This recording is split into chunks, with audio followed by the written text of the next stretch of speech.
Interesting.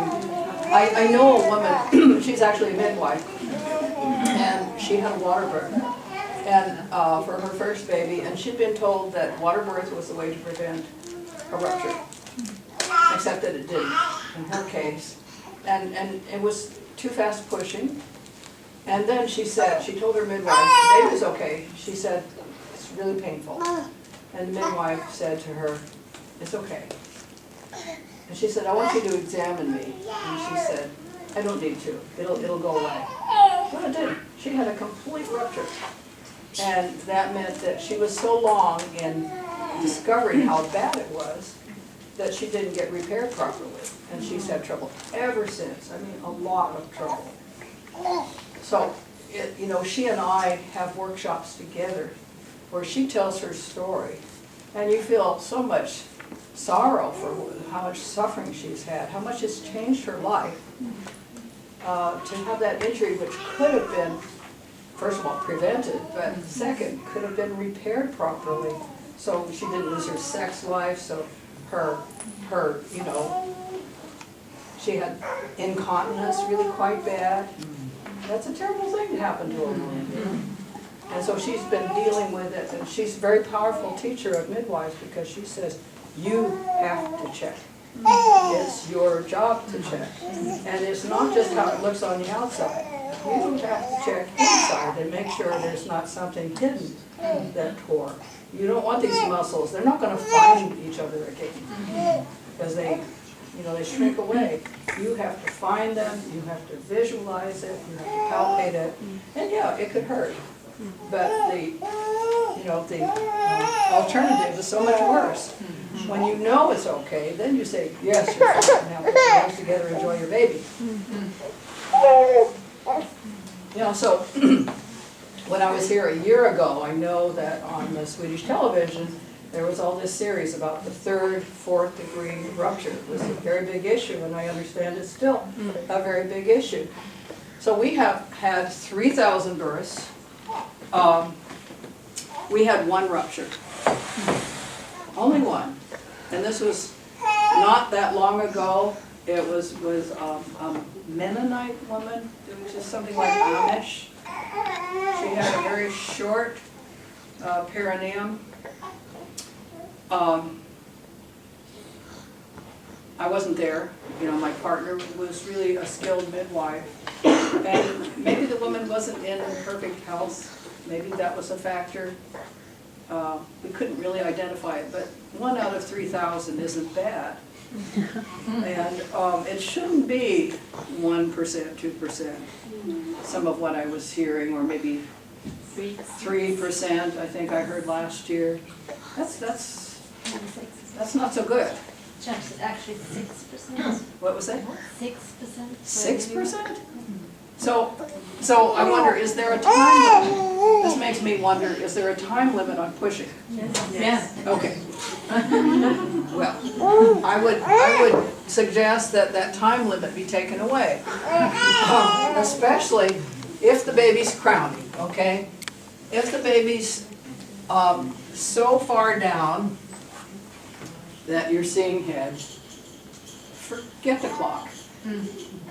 You can see the color of the baby's skin, and if it's not sheet white, there's nothing to worry about. I think that you would have probably fewer tears if the mother was on her hands and knees. So I think I'd like to see a lot of women on their hands and knees while pushing. And I would want to see people not yelling, okay, push, 1, 2, and counting, and yelling at the woman, wanting her to hurry, hurry, hurry. If you did that with people who had hemorrhoids and they were pooping, you would cause them a lot of pain, and you would make the hemorrhoid worse. Sometimes a woman does have hemorrhoids when she's pushing out the baby, right? You don't want her to take a breath and hold it and push. I like to let the uterus do the work. And I don't tell her, push. Let it come, learn to relax when you see the baby's head in view. And make it just a lot of deep breathing, a lot of slow, deep breathing, some ah. And when you see the elephant give birth, the elephant she throws her trunk back over her head. There's all of this big things coming out of her bottom. She's going as wide as the mouth can go. I think that helps. And I think it's okay to push back, but you shouldn't push back in a fierce way. You shouldn't push back in a way. You know, you should push back with a smile on your face, perhaps, and a gentle way. Because if you hurt her, you make it worse. And you should have a lot of, lubrication on the hands. There could be some oil, something like that. And I don't think that a Swedish woman is made different from anybody else. I think it's a matter of let's get enough calm in the birth room that we don't have this problem so much. Let's don't have the clock ticking away and somebody going, oh, hurry, hurry, hurry. Yeah. But we are told that a long pushing also, when you get very swollen, that could cause more tear. So that's one reason why the clock is ticking. The clock is ticking.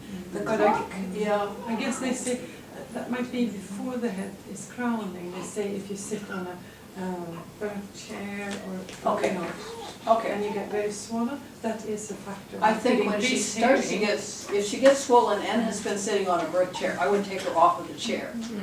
What I use sometimes, because I too like to have, I don't like to make it take so long for the baby to descend. I like to get the head presenting part through the pelvis and save the time, save the mother some exhaustion. Let's don't have that take so long. So I do like a birth chair. I like the toilet for that. And then when the baby's well down and we're through the sitting bones, the head's come past there. The large part of the head is now past that. Now it's time to take it easy. And so if she was swollen, I would get her off of I wouldn't want her upright anymore. At that point, all fours on her side, or even reclining with some of this. But I really like, I do like all fours quite a bit. And it could relieve some of that.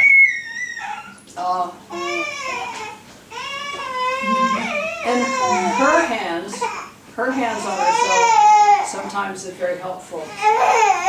Anytime when I took care of a woman who was an obstetrician, she always put her hands on herself. And I didn't have any tears with them because they knew how hard to push. Their hands told them. You could feel tight, and then they wouldn't push.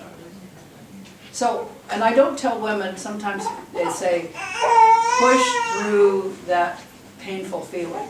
I don't tell people to push when it gets painful. I say that's time to hold it for a minute and take a couple deep breaths. It's not such a big hurry. I think the fear of causing a tear can actually, we have to relax about it somehow and do a little more and slow down and calm down.